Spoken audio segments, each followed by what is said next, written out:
All right, let's talk about something that's been quietly brewing in the background while everyone's been obsessing over other big names.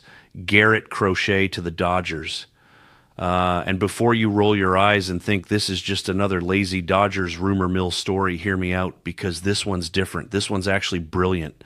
And that's exactly why it's so damn frustrating if you root for literally any other team. Garrett Crochet isn't Tarek Skubal. He's not coming off a Cy Young season. He doesn't have the same name recognition. But that's precisely what makes this potential move so genius and so controversial. The Dodgers aren't just shopping in the premium aisle anymore. They're working every angle, finding value where other teams aren't looking. And Crochet represents the exact type of move that separates organizations that win from organizations that just talk about winning. Let's establish what we're dealing with here. Crochet is a 25-year-old left-handed starter who just threw over 146 innings for the White Sox. The White Sox, the worst team in modern baseball history, a team so catastrophically bad that they lost 121 games. And in the middle of that dumpster fire, Garrett Crochet posted a 3.58 ERA with 209 strikeouts. Read that again. 209 strikeouts on the worst team anyone's seen in decades. This guy was out there striking out batters at an elite rate while his team was historically terrible behind him. Now here's where this gets interesting and where the Dodgers front office is licking their chops. Crochet is cheap. He's controlled through 2026. He's 25 years old, which in baseball terms means he's just entering his prime. And most importantly, he's on a White Sox team that has absolutely zero reason to hold on to him. Chicago's in full teardown mode. They're not competing in 2025. They're not competing in 2026. And honestly, they might not be competitive until 2028 at the earliest. So what's the point of keeping an ace-caliber arm around to watch him pile up losses while his trade value potentially decreases? The White Sox are going to trade Crochet. That's not speculation. That's basic organizational logic. And when they do, the Dodgers are going to be right there with an offer that looks good enough on paper to get it done, but doesn't actually cost them anything they can't replace. That's the Dodgers formula right there. They'll package together some mid-tier prospects, maybe a lottery ticket arm from their system, possibly a major leaguer who's blocked on their depth chart, and they'll walk away with a front-of-the-rotation starter for the next 2 years. But let's talk about why this is controversial beyond just the usual Dodgers get another good player complaints. Garrett Crochet represents a market inefficiency that only teams like the Dodgers can truly exploit. See, most teams look at a pitcher on a team that lost 121 games and they see red flags. They see a guy whose win-loss record is ugly, even though that's a meaningless stat in modern baseball. They see someone who might be demoralized from losing constantly. They see risk. The Dodgers look at that exact same player and see opportunity. They see elite strikeout rates.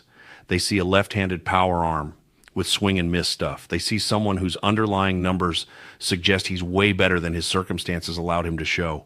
That analytical edge, that ability to separate signal from noise, that willingness to look past surface-level stats, that's what makes the Dodgers. And it's infuriating because it's not like this is secret information. Every team has access to the same data. Every front office can look at FIP and xERA and spin rate and all the advanced metrics that tell you Crochet is legitimately good. But most teams won't pull the trigger because they're afraid of being wrong. The Dodgers aren't afraid of being wrong because they've built a system where being wrong on one player doesn't destroy their entire competitive window. Think about what happens when Crochet puts on a Dodgers uniform. Suddenly he's not pitching for a team where the game's over by the third inning. He's pitching with an elite defense behind him. He's pitching with a real bullpen that can hold leads. He's pitching in front of an offense that actually scores runs. He's getting access to the Dodgers' pitching development infrastructure, which has turned reclamation projects into all-stars and good pitchers into great ones. This isn't even about Crochet reaching his potential. This is about the Dodgers creating an environment where his existing talent level translates into wins. And here's the part that should make every other GM in baseball lose sleep. The Dodgers can afford to take this swing if Crochet comes over and doesn't work out, if he gets injured, if he struggles, it doesn't matter. They've got depth, they've got options, they've got the financial flexibility to absorb a mistake. But if Crochet comes over and does work out, if he becomes a legitimate number 2 or 3 starter in their rotation, they just added another elite arm without breaking the bank or gutting their farm system. It's a win-win scenario that only exists for teams operating with the Dodgers' advantages. Let's talk about what the White Sox get in return, because this is where the competitive balance issues become crystal clear. Chicago is going to get prospects. They're going to get young players who might be good in 3 or 4 years. They're going to get pieces for the future while the Dodgers get production right now. And we're all supposed to pretend like that's a fair exchange.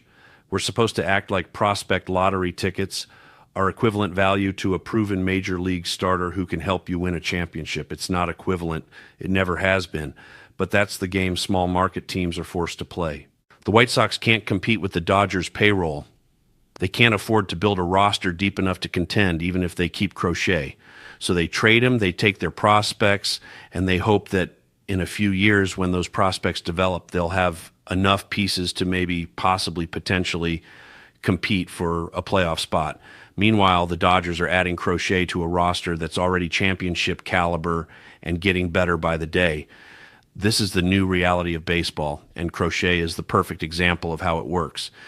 You've got teams like the White Sox who are basically operating as farm systems for large market contenders.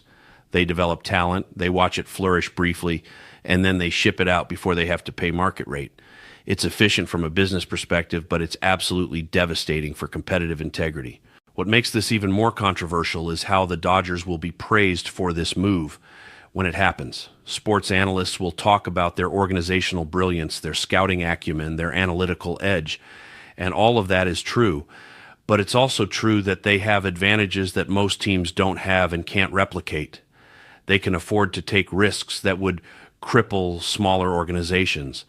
They can absorb failures that would set other teams back years.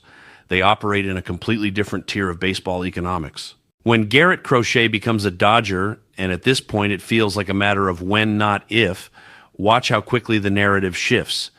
He'll go from being a guy toiling away on a bad team to being a breakout star in the Dodgers system. His strikeout rate will suddenly matter. His advanced metrics will get talked about on broadcasts. He'll get national attention, and we'll all collectively pretend like this transformation happened because he suddenly got better and not because he's finally in an environment where his talent can actually translate into wins. The most frustrating part about this whole situation is that it's completely predictable. We know the White Sox are going to trade Crochet. We know the Dodgers are going to be aggressive in trying to acquire him.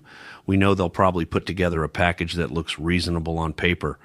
And we know that 2 years from now, Crochet will either be a key piece of another Dodgers championship run, or he'll be a footnote because they've got 10 other guys who can step in and replace his production.